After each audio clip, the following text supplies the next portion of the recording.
Welcome to Canada, a user's guide and owner's manual. Many people want to fix this broken down machine called government. So join with me every week as we create an owner's manual to help people understand what these parts are, how they're supposed to fit together, and how to troubleshoot, maintain, and fix this broken down machine.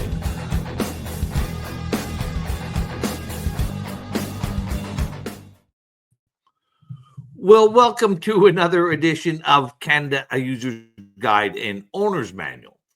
This week's edition, the executive strikes back. It's been quite a week as Donald Trump has issued a slate of executive orders and has really pulled the rug out from underneath the woke left-wing progressives and the globalists in the United States, and it's having significant consequences everywhere. And Canada's in the mix as well as this trade war. Donald Trump is not just looking over my shoulder in this show. He's looking over the shoulder of all Canadians and has eyed our immigration and open borders as a significant threat. So joining with me this week is my daughter Chelsea to talk about the executive strikes back. Same. The empire or the executive, yes. Anyway, so much for the Star Wars Yes. club. Anyway, this week, what do you think of Donald Trump's sweeping announcements and the entire day, inauguration day? Yeah, so I watched the entire thing from beginning to end. I thought, it was amazing. The military parade, the actual swearing in ceremony, the the sort of after party of the inauguration, and then him signing all of his executive orders in the Oval Office with all the press there. It was really amazing. And what struck me was how different we treat politics here in Canada versus in America. There it was celebratory, it was pomp and circumstance, it was it was incredible to watch. And then the people outside in the streets, it was really amazing to see. And, here in Canada, when we have a new government sworn in, no one even watches it. No one notices, no one cares. And it was striking to watch. I really enjoyed all of it. Well, and also the orders themselves were very profound and striking, and will have a substantial impact. So one of the things that came up, a lot of Canadians, while watching the American inauguration day, still don't realize that our Canadian Prime Minister has very similar powers. But here in Canada, we don't use the same phrase. We use the term orders in council, but we use them far more frequently, far more often than the U.S. president does. And I got into a bit of a Twitter exchange with Rupa from National Post. She's been a parliamentary press reporter, and she wasn't aware that our prime minister issues similar orders. Maybe we can bring up that tweet Sure. Or X exchange. Now I don't know what we call them now. We can't call them tweets anymore. I'll bring it up now.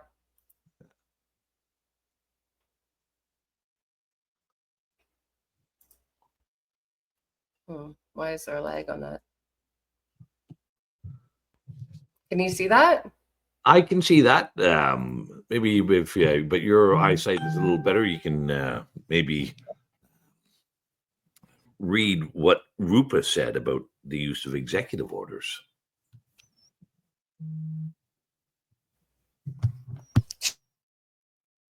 Sure. So Rupa said no executive orders in Canada.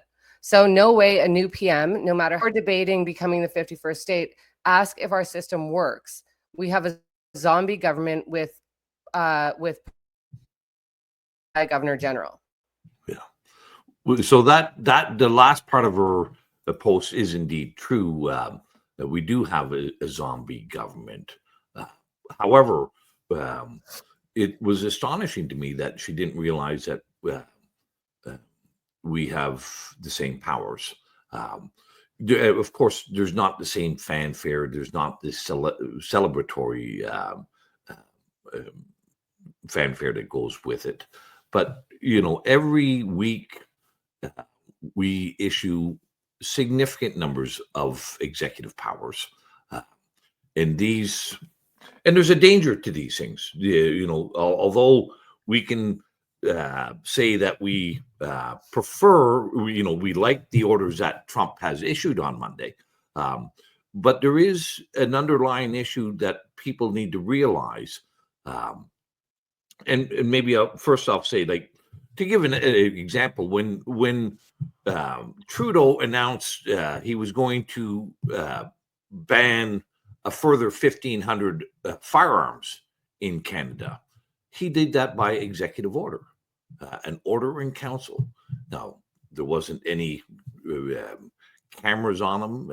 He wasn't seated in an arena, but he used that executive power. Yeah, and as I said, it's used often. Actually, I want to show a screen.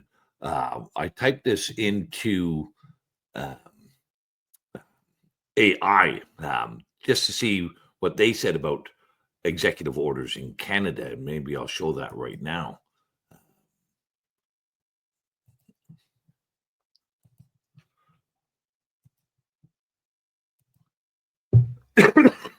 And here you go. If you can see that, according to AI, the exact number of orders in council is not readily available, as they are constantly being issued by the Canadian government.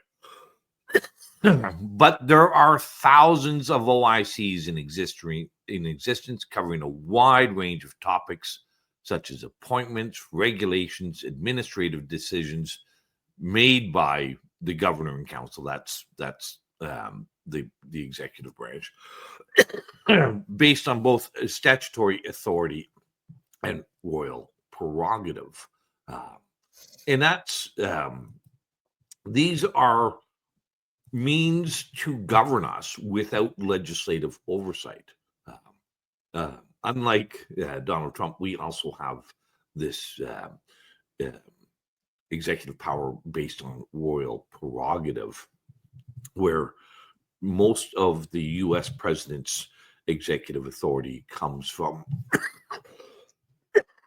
the Congress delegating their oversight to the U.S. president.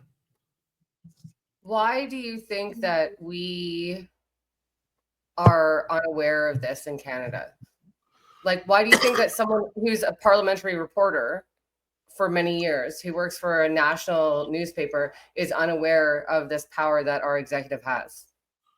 Well, I think it's, there's a cultural, obviously there are some differences between the U.S. and Canada, and they are generally far more exuberant and, how should I say, maybe exuberant about their country and what their country is doing, and we downplay much. I think it's an element of that is this the legacy or the hangover with the monarchy, that not everything should be done in public, or the subjects don't necessarily need to know very much about what's going on. Yeah, that was sort of what I was thinking, when, because of the royal, whatever it says in that, it feels like, because of our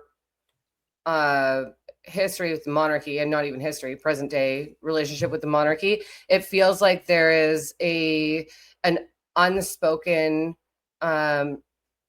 separation between the people and those in charge. Yeah, I think, and yeah, it's, I don't know what else, like, it really is, be good subjects, and also even the language that we use, like the American language is very clear and very distinct. This is an executive order. And if you just said to somebody an order in council, it sounds more like, some minor, unimportant decision that has come from some committee, an order in council. Yes. But I think we purposely downplay through our language, and then also downplay it and diminish it even further through that cultural legacy in with the monarch. As well as just the overall difference that Canadian culture has a greater level of deference and lack of exuberance over government in general. Yeah. So I don't know if you want to keep talking about orders in council, but I feel like that's a pretty good overview for people to know. I guess I should. This is with every provincial premier as well.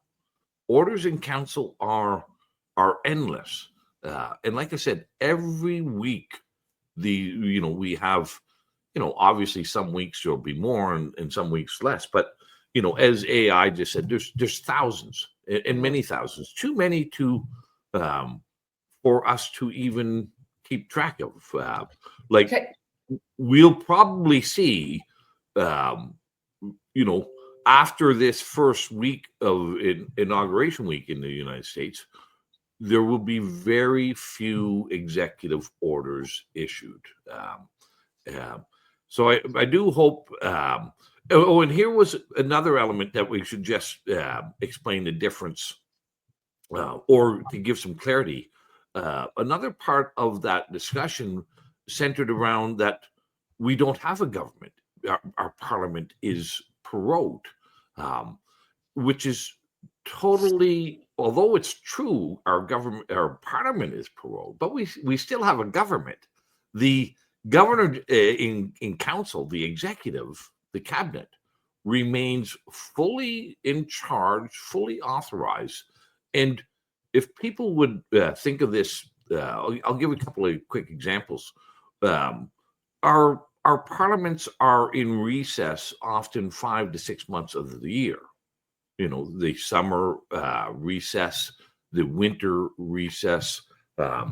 There's oftentimes parliament is in recess. Well, just like similar to prorogation, and the cabinet still remains in charge. The government still exists. The same thing with even when an election is called and the election writ is dropped, the cabinet, the prime minister and the cabinet still remain fully in charge. There is never a time that we do not have a government in operation. So, and that is, again, that's the same with the provincial or the federal governments. Well, and it's the same as with the Americans between the election in November and transition to power on January 20th. And we saw Biden execute lots of orders and pardons and various other things in those months, waiting for Trump to be inaugurated. Absolutely. Like, there's a view of how these executive orders can be abused. And as we saw at the very last moment, Biden pardoned preemptively people like Fauci and his family and Liz Cheney. Liz Cheney, all the all the nasties that have been engaged in some very significant skullduggery in the United States for the last 4 years or more were given preemptive pardons. And I think this is, I want to re-emphasize this point. These are bad. This is a bad way of doing government by executive order. That's what communist, dictatorial authoritarians rely on. Both the U.S. system and our system are based on checks and balances that the legislative branch here, our parliament, and in the U.S. Congress are a check and balance to prevent the abuse of authority by the executive branch. But well, I mean, yeah, we were talking about this the other night. So it is worrying, but obviously, and you said like this is how we see communists and dictators and authoritarians work, but obviously our system is based in that too. And so, but we were talking about how, well, you said that there are less checks and balances on our prime minister and his orders in council than there are on the president. And do you think that that's just a matter of, sort of awareness of the, like, by the public, or what do you think those checks and balances are that they have that we don't? So I was referring to how our legislative bodies have delegated their oversight, their jurisdiction to create law. Like that is the function of the U.S. Congress and the Canadian parliaments, is for the legislative branch to have an oversight and vote on every new law, not just to allow the president or the prime minister to make new law.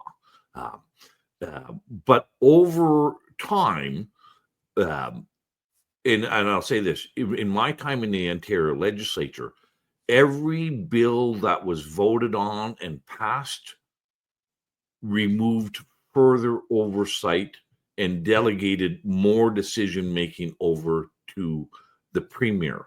And most of the elected representatives didn't even realize what they were doing with these votes. They didn't understand that they were making themselves less important, less valuable, delegating their authorities to the premier. I feel like that's kind of what they want, though, like, because they don't really want to do their jobs. Well, yeah, there is. If you just pass off your responsibilities to somebody else, although it's wrong, you can see that.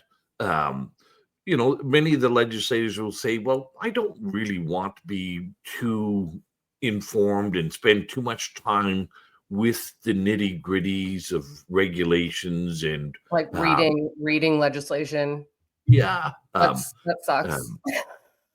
Yeah. But then if they're doing their job, they come back and realize that over time, because we delegate the authority not just to the premier, we often will also delegate the decision making and the creation of regulations, which is just another fancy name for law. We often delegate regulation making or decision making to the bureaucracy. Mm-hmm. So now it's not even it's not the legislative branch, it's not the executive branch, but the administrative branch that are making laws here in Canada, as well as in the United States. So, and that just removes one of the most significant, the three branches, the judiciary, the legislative, and the executive, are all designed to check and balance one another. And the legislative branch has really taken themselves out of the game and have said, we no longer have a role in creating law.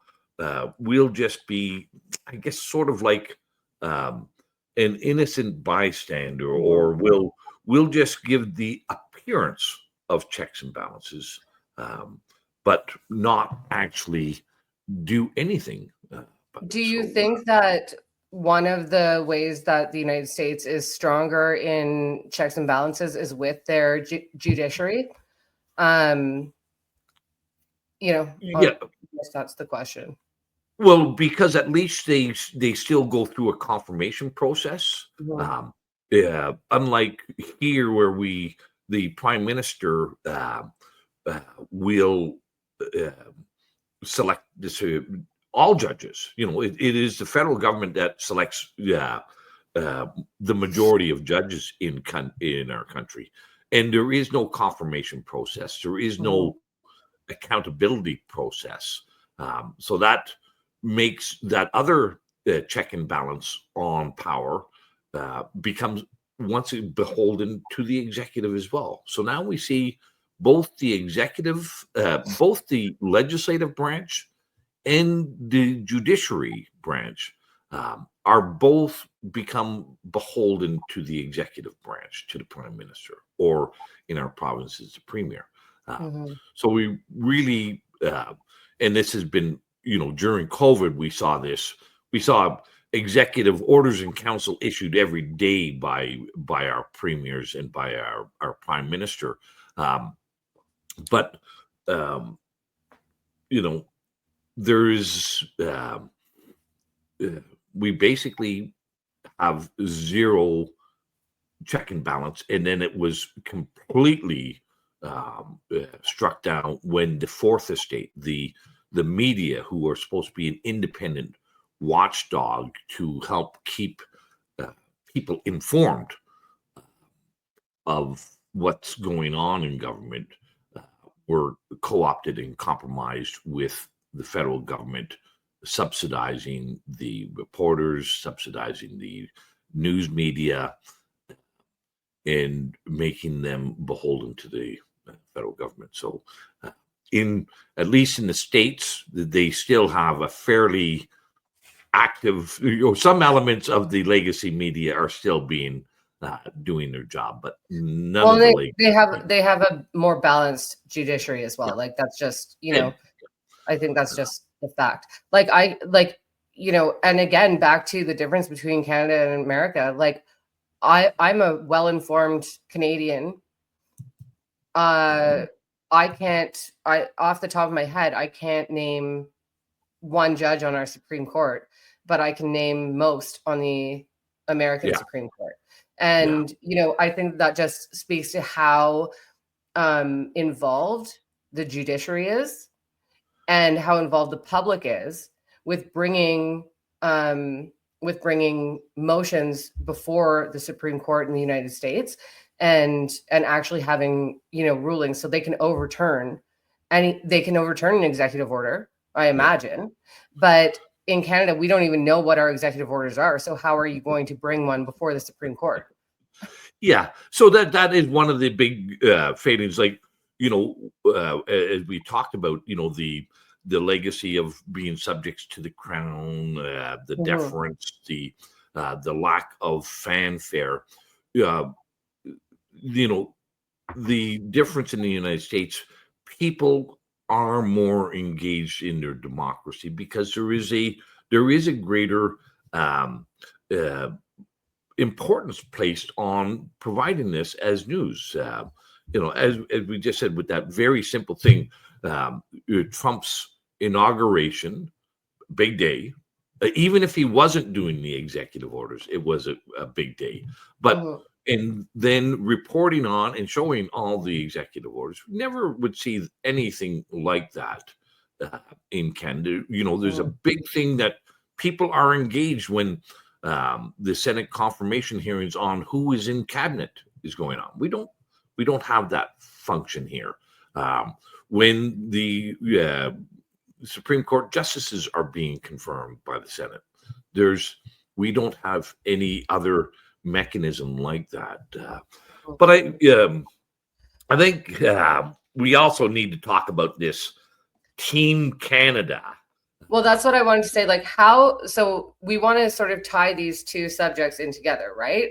Like the orders from council, executive orders, tied in with the trade war that we see going on right now between Canada and the United States. So maybe you can help like put those two things together for us. So, well, let's just show a video clip of Donald Trump announcing what he sees as a problem with Canada and how he believes it ought to be fixed. So let's show a little clip of Donald Trump at the moment.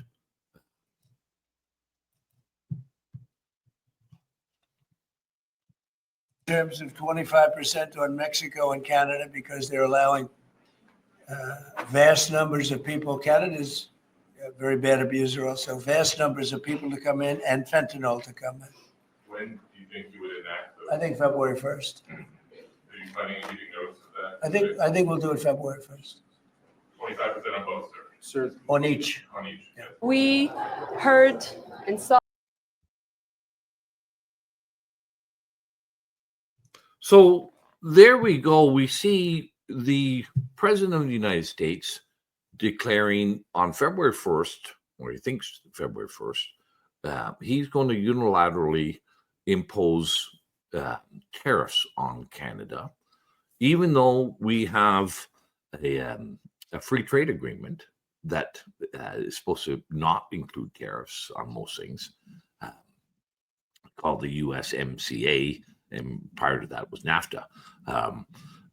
He didn't indicate what commodities or services or products would have the tariff on it. But he said, Canada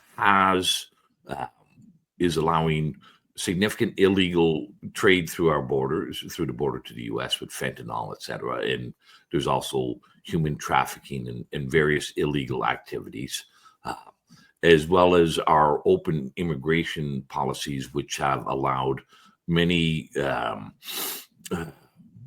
people to use Canada as a transit country to get to the United States and do criminal and terrorist activities. So Trump has said that's a non-starter, and he will use his executive powers to penalize Canada if we don't fix things up, And to override the USMCA.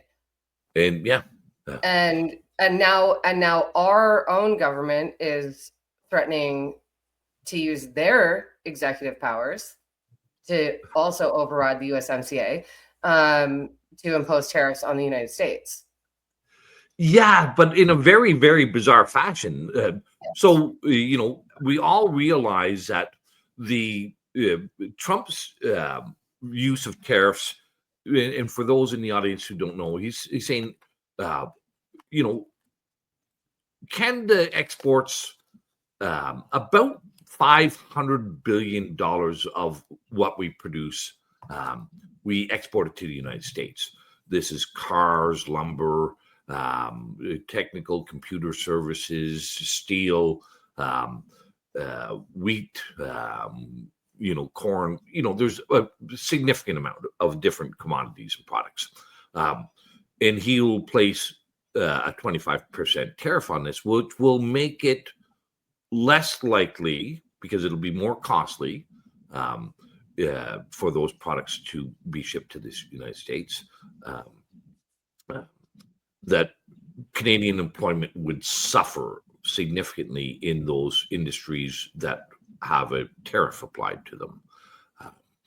And if can we break there for a second, and we'll just put this up to show people what's already happening with at least one of those industries, which is the car industry. So I'll just throw this up. Yeah. So basically, Chrysler, Jeep, Dodge has announced that it is, before any tariffs have even been applied, they've announced that they're moving 1,500 jobs from Canada back to Illinois to manufacture new Dodge Durangos. And it says Trump's America is an America that builds things again. So that's that's one example of how this is already having an impact on Canadian jobs and manufacturing. Yeah. So we've always had this very unique thing. It originally was called the Auto Pact, which ensured an appropriate, the numbers of vehicles that are sold in Canada would be built in Canada, North American vehicles. Trump is threatening that, and our very low productivity levels in Canada are showing that it's very costly to build in Canada without protection. Additional tariffs would be a substantial killer to jobs, but in whichever sectors those tariffs are applied. But the complete folly and falsehood and duplicity of our governments, as they've created this Team Canada approach, they're calling it, is that we would retaliate against this threat of tariffs by imposing more restrictions and more tariffs on the export of our oil and gas to the United States, which is just completely bizarre. That okay, we're going to lose jobs potentially in the auto sector, the forestry, the mining, wherever. So the solution is let's also lose jobs in oil and gas. And obviously there's an element of here. The central Canada, Quebec and Ontario are trying to protect the industries, the employment, and the wealth of the Laurentian elite here in central Canada by exposing and threatening the employment and revenues and well-being of our Western provinces. So, here you go, Donald. If you hurt our industries, we're also going to make sure we hurt Alberta's industries. It's yeah. Do you want to? I think this might be a good time to put up our esteemed Premier Doug Ford talking about how he sees this going forward. Are you ready? Yeah. Okay, so here we go. We know these tariffs are coming on February 1st. We need to match those tariffs dollar for dollar, tariff for tariff, and make sure that it hurts the Americans as much as it hurts Canadians, because it's going to hurt Canadians right across the board. But we have to come back strong. What we all prefer to build the AMCAN Fortress, I apologize, and ship them more energy, more critical minerals. But we also have to look internally. As I said, we should all be looking in the mirror, and we need to look at internal trade that could pick up the GDP. But I've heard numbers anywhere from $50 to $100 billion. We have to speed up approvals. We're hosting the world's largest mining show, PDAC, just in a little while, and people from all over the world are going to come here.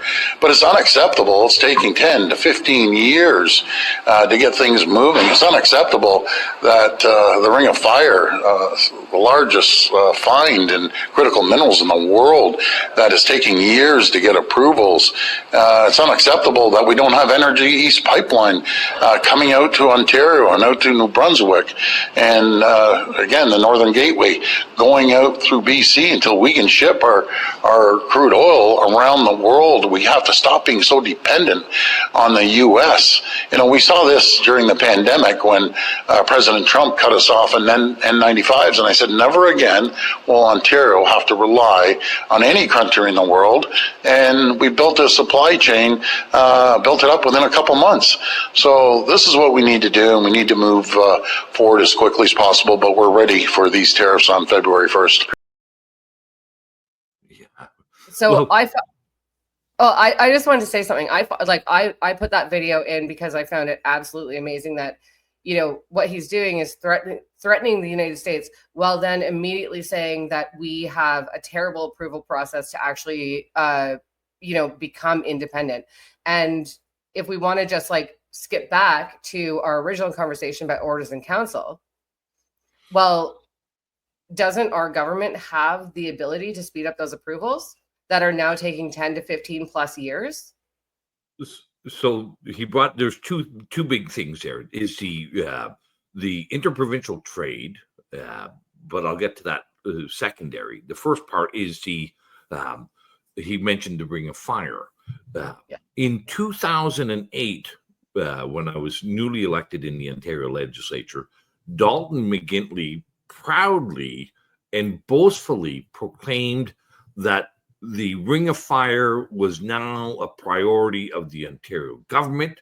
And for those people who don't understand what this is, it is the largest and most valuable chromite deposit, mineral deposit that has been found in Canada, worth untold billions and billions of dollars. And it would essentially, if developed, would create a Fort Mac style economy in Northern Ontario. So he made that announcement in 2008. It's now 2025. We still have not even built a road or a rail line to that chromite deposit. It is nothing has happened in what's that? How many years is that? Well, 17 20. years? Almost 20 years. We haven't been able to get a shovel in the ground in Northern Ontario, let alone an excavator or a drill rig. And that speaks to what we were talking about earlier. The productivity rate in Canada is so much lower than the US that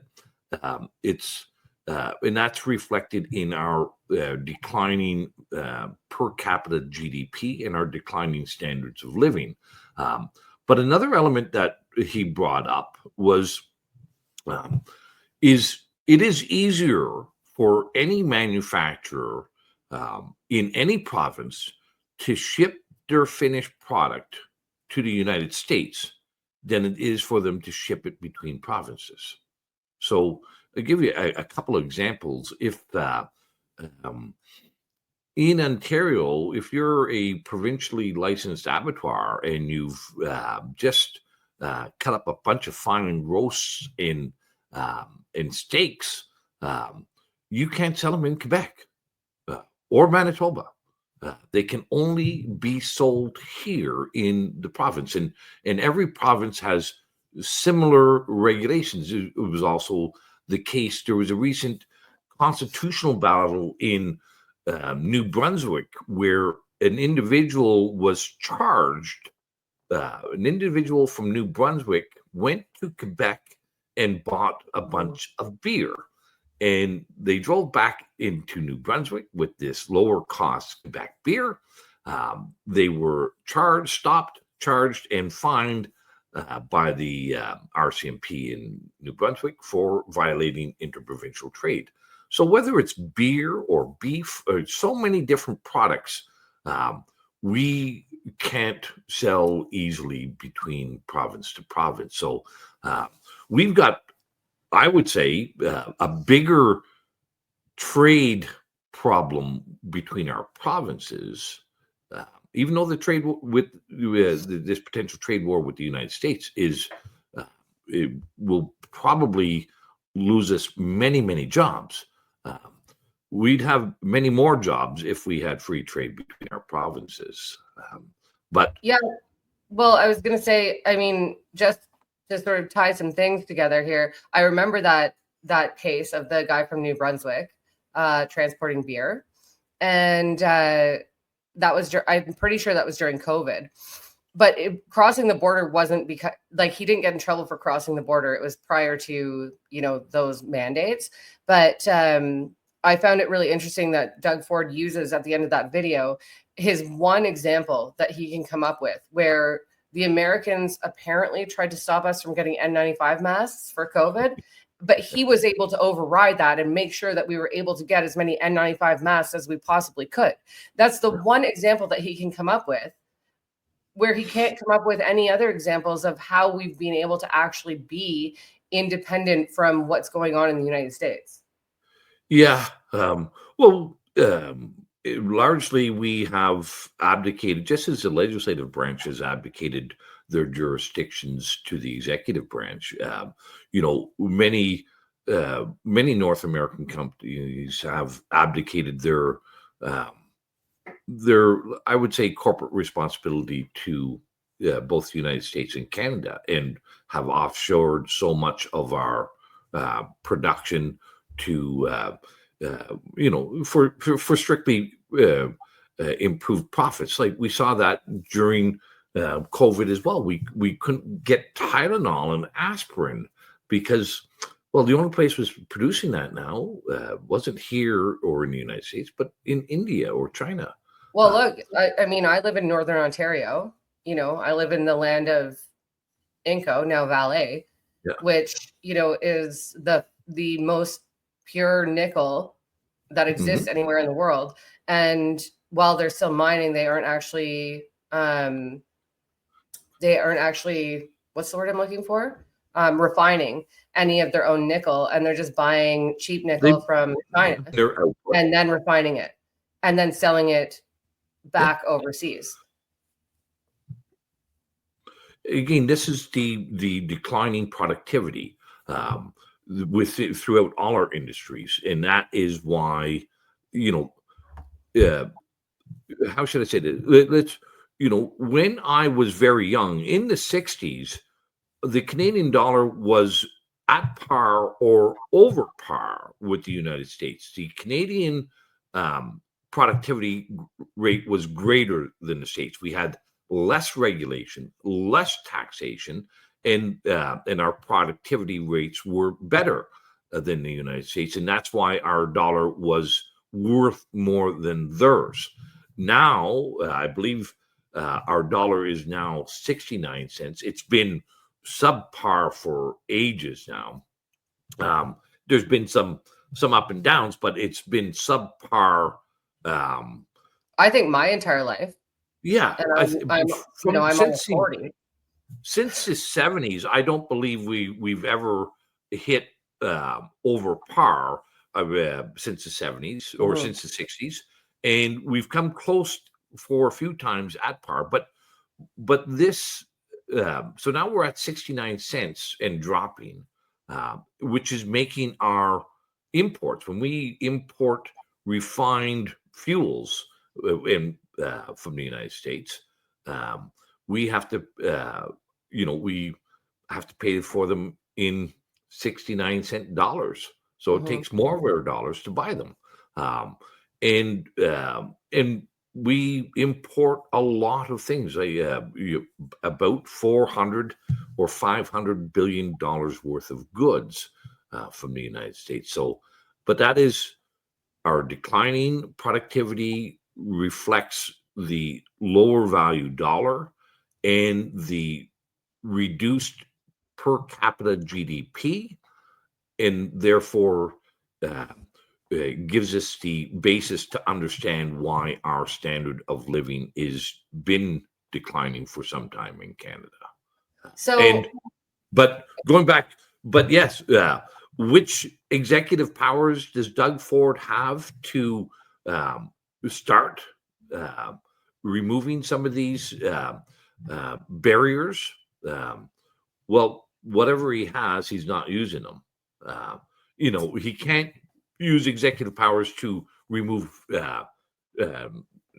trade, or if Ontario and Quebec or Ontario and Manitoba wanted trade, they have to come to an agreement on removing those barriers.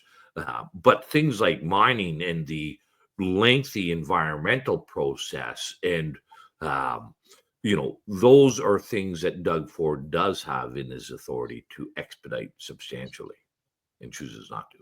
Yeah, and he's being deceitful when he complains about the approval process, because he has the ability, I'm not saying the environmental, but he has the ability to fast track this, and he's chosen not to, as has every premier before him. Yeah, they do have authority, the significant authorities to But they're very, I would say that Doug Ford would be very hesitant to use that because he would be fearful of, um, um, making the environmental lobbyists and the green um, component of our electorate upset with him. Well, I'll tell you, up here in Northern Ontario, even though they're not traditional conservative voters, I actually think that he would gain votes by opening up the Ring of Fire, because the entire mining and lumber sector up here has been decimated.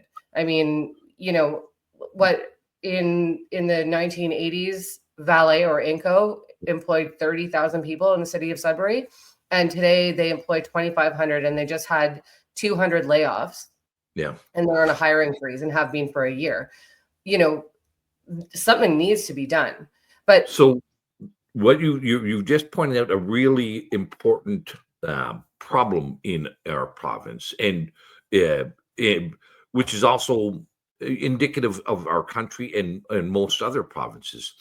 There are more environmental voters in Southern Ontario than miners and loggers in Northern Ontario.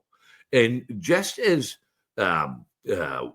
Central Canada is willing to sacrifice Alberta in this trade war, Doug Ford is willing and has sacrificed the prosperity and well-being of the people in Northern Ontario for votes in Southern Ontario. Very few voters in Southern Ontario are going to be motivated because there's a mine built in Northern Ontario. But a lot of environmentalists will be exceptionally upset if we extract and utilize our resources. It just reminds me, just before I got into politics, there was another similar example. The premier was Mike Harris at the time, and there was a very strong environmental movement and well funded by some very wealthy millionaires in Southern Ontario who were opposed to the spring bear hunt that was a significant part of Northern Ontario's tourism economy. And this environmental group said to Mike Harris, we are going to target 11 ridings in Southern Ontario that you have. We're going to put lots of money and lots of effort to defeat your 11 cabinet ministers in Southern Ontario if you do not cancel the spring bear hunt. And Mike Harris was fearful of losing government, fearful of losing those 11 seats. So he passed a bill. I think it was John Snowblin was Minister of Natural Resources at the time, passed a bill that outlawed and prohibited the spring bear hunt, which just was a huge sledgehammer on tourism in Northern Ontario. But there was more votes in Southern Ontario. My Premier Mike Harris cowed to the votes in the Bleeding Hearts and the environmentalists in Southern Ontario that and hung out the businesses, the family businesses, the tourism industry in Northern Ontario. That's a big, significant, and often used policies in Canada.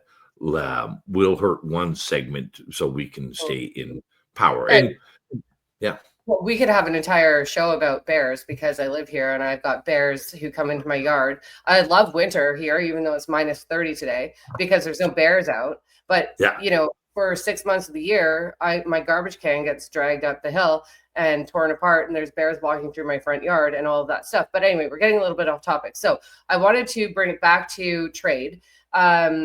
And I want to put up just 2 tweets that I found interesting that I saw this week. and then we'll talk about, I want to talk about what recourse do we actually have, considering, you know, what Doug Ford said, what we've talked about our government being unwilling to actually approve projects that are actually going to make us independent as a nation. Because at this point, we really, I mean, you could argue that we're not a sovereign nation because we aren't willing to help ourselves. So I'll just add up 2 tweets. First one, and I'll read it, says, so Tally Ho Show on X says they want the trade war to pin their concerted mismanagement and increasing economic devastation on Trump. That's the only rationale for the belligerence we're seeing in response to a very reasonable request to secure the border and stop the flow of fentanyl. So Yeah. Like, that's pretty clear. Yeah. Pretty clear. Like, after what we've just spoken of, go. Let me just say, this will benefit Canada. What Trump has proposed of fixing the borders and fixing our open borders and open immigration system, although there's benefit to the United States for doing that, there's even greater benefit for Canada to be doing it. But instead, we have taken this very belligerent and obtuse approach to this. And saying, no, we have to protect this Canadian, central Canadian, priority of bringing more immigrants in and keeping our borders porous. That's more important to us than the economic well-being of Canadians. Yeah, and I mean, again, not that this is a show about Northern Ontario, but I think that it's an interesting touch point or touchstone. I mean, Sudbury today is unrecognizable from Sudbury 4 years ago in both demographic change. Now, Sudbury, for a long time has had problems with drugs and poverty and things like that, especially since the mines and pulp and paper have, either closed or become almost obsolete. But the demographic change here is crazy. And the drugs are everywhere. And we've also not just here, we've also just seen, I think, 3 of the biggest drug busts ever in Canadian history across the entire country of demographically different people using their trucking businesses to transport tens of thousands of pounds of cocaine into the United States. It's almost unbelievable to think that our government doesn't see this as a problem. And back to that tweet, it feels like their belligerence is to be able to place blame where it doesn't belong, which is on the United States. So if you want to, I'm going to go to the deflecting blame, totally deflecting deflecting ownership of their own responsibilities. And just to, this is happening in every town. It's not just the large cities. You talked about Sudbury, but it was just a few months ago, it was a crazy number. There was like 30 overdose and a number of deaths in the small town of Belleville in a 24-hour period. Like this, the drug problem and the immigration problem is manifesting itself every day if we open up our eyes and take a look. But there, you had a secondary tweet there as well, Laura. I'll add this one on. Just before you do that, what is the proper name for a tweet these days? Do you know? I still call them tweets. I don't know. Okay. It seems easiest. Yeah. So. Shagrath, freest of men, on X says, if Ottawa actually proceeds to cut off those energy supplies, we'd likely be under American rule within months. If Alberta wouldn't be in full revolt first. I don't think people realize how much damage by these R words was just done. Yeah, I do think we're playing with fire, but I also think there's opportunity, and we've talked about this before. This willingness of central Canada to sacrifice the Western provinces, and it has been good to see that Scott Moe now is changing his side from this duplicitous Team Canada, and I do want to speak about that as well after. I'll add up Scott Moe's tweet just while you speak. Yeah, yeah. No longer supports this 1-for-1 tariffs, export tariffs, and joins with Danielle Smith. Yeah. So, finally, I don't know why it took Scott Moe so long to give himself a slap in the head. But he has, and he's woken up now, so that's good. But Canada's been in a state of constitutional paralysis for some time over fear of breaking the country. My dog. We saw this back during the National Energy Program in the 80s, where Trudeau the senior was willing to sacrifice Alberta's oil and gas industry to subsidize consumers and industry in central Canada, and that's really started to spawn the Alberta separation movement. This, I think, along with Trump's musings of annexation, we are likely to see a greater push, and maybe a very credible push, in Alberta and Saskatchewan, possibly British Columbia as well, to use their referendum legislation that is available to them to ask the people of those provinces if they want to leave Confederation, if they want to leave Confederation, become standalone nations, or leave Confederation and become states of the United States. So I think the trap that the Central Canadian political establishments are creating here actually gives all Canadians an opportunity to have a voice, express their voice, and finally make some fundamental and long overdue changes to our Constitution. And I guess I should just add, we'll be on Monday night, January 27th. We'll be on a live Twitter space, and would love to hear your thoughts and your comments. As no more lockdowns. We'll be hosting a live Twitter space. I'll be on that. I believe you will be, Chelsea. And we're also going to be joined by Julius Rochelle. We just showed one of... we haven't showed his tweet, but I can. Well, Julius will be joining us. He's a wonderful author, and very smart and well-grounded and knowledgeable Canadian who lives in BC. And we're also going to be joined by Buck Young from Ontario, who's been very putting out some really, really good information on our Constitution and his evaluation of things since COVID. So that's Monday night, January 27th at 8 p.m. Eastern Time, live on a Twitter space hosted by No More Lockdowns. So we'll include those links in the show as well. Sorry, my cat just came after me.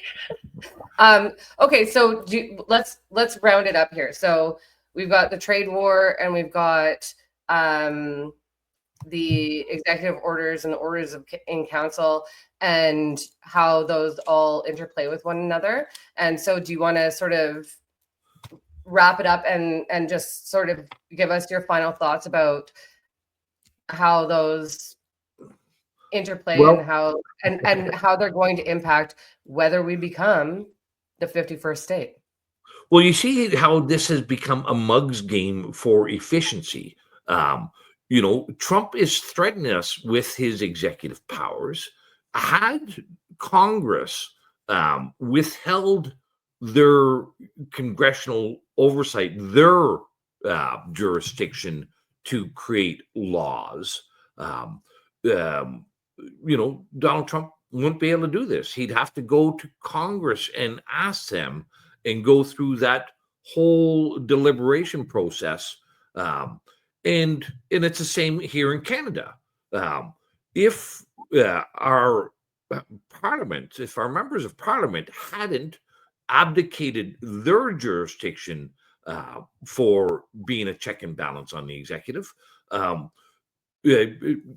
Trudeau and his team of academic left-wing union organizers and government-dependent businesses would not be able to threaten Alberta with or others.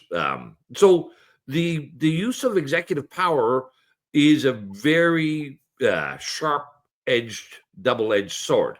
But I would say that it is more often used to harm the public's interest than it is to promote the public's interest, and it's used entirely to protect, or here in Canada, it's used entirely to protect the political establishment. And I think we could all say that's the way it's been used historically in the United States. Donald Trump is hardly what I would call a political establishment president, and is using them in a unique way. But that's we need to lessen the ability of our executives to use that here in Canada. We have to call out this false and juvenile approach to the trade war with the United States, and we need to press our Trudeau and Team Canada to fix our borders, to put a big dent in the illegal drug trade. Many of the, just to be as a reminder, this is not just street level criminals. Just a short while ago, in the United States, a major Canadian bank, TD Bank, was fined and found guilty of facilitating the money laundering and the drug cartel and the distribution of fentanyl. So here's a major Canadian bank headquartered here in Ontario, brought to justice in the United States, pay a $3 billion plus penalty for their money laundering and facilitating the drug cartel. But here in Canada, the TD Bank has never been prosecuted. Here, with headquarters in Ontario, the Ontario Crown Attorney has never attempted to prosecute the TD Bank. So, these are some, and then I think, finally, looking at this as an opportunity with the use of referendums, etc., to engage the public, the Canadian public, in a meaningful discussion and meaningful options and solutions to fix our broken down constitution and the dysfunction within our confederation. Well, I think that might be a good way to end. To a reminder of the problems that we are facing in this country, which are many, and really the simple asks of Donald Trump to fix the border and fix the drugs and the immigration issue that we have here. And the fact that our government still chooses not to do that and is now picking a fight against someone that they really have no, there's really not much recourse against them, in my opinion, because our government isn't willing to do what actually needs to be done. And that includes development and, resource development and all of that stuff. It's not just the border, but to, again, make ourselves an independent and more sovereign nation. Yeah. Well, So- I would just, I think this is a golden opportunity for Canadians, but don't fall for the falsehoods. Don't fall for the trap that Mhm. when Justin Trudeau and the political establishment call themselves Team Canada, they are not Team Canada. What they're trying to get Canadians to think they're representing the interests of Canada. They are protecting their own power base. They're protecting their own authorities. They don't care a tinker's damn about the well-being of Canadians. They're trying to confuse Canadians to believe that Justin Trudeau and Doug Ford now coming to their aid is the same as raising the Canadian flag. It's not at all. These are the especially same, because- Sorry, go same ahead. people who made us keep our flag at half mast for years, and who are lining their pockets. They want to remain the big fish in the little pond, and they want to continue to make sure the little guys stay little, and that can be swallowed up by the big big guys. Yeah. So It certainly buy feels into like they're willing to do whatever it takes to keep themselves where they are at the cost of every single Canadian citizen. And Justin Trudeau saying Team Canada, I mean, is just laughable considering he has done nothing but disparage Canada for the 9 years. Well, 9 years he's been prime minister, but even before that, we're a post-nationalist state. The old white Canadians are the problem. He's done nothing but disparage this country, call us racist, systemically racist country, all of that stuff. And now all of a sudden he's Team Canada. I'm not here for that. No. The real Team Canada had people like Paul Henderson on it, and That's right. and Phil Esposito, and some real credible and quality Canadians. Yeah. This version of Team Canada is a hoax and duplicitous. So listen, let's get together on Monday night, January 27th. And your final thoughts as we wrap up this edition. My final thoughts are, if you've made it this far, thank you. You can support the show by going to nomorolockdowns.ca. And don't forget to like and subscribe if you haven't already. And you can follow randyhillier.com. Is it randyhillier.com at Substack? No, it's randyhillier.substack.com for the uncensored version. Uncensored content. All right. Well, I guess that's it for today. Well, thank you very much. And we will, let me see, we'll say good day and see you again in a week from now or Monday night. Welcome to Canada, a user's guide and owner's manual. Many people want to fix this broken down machine called government.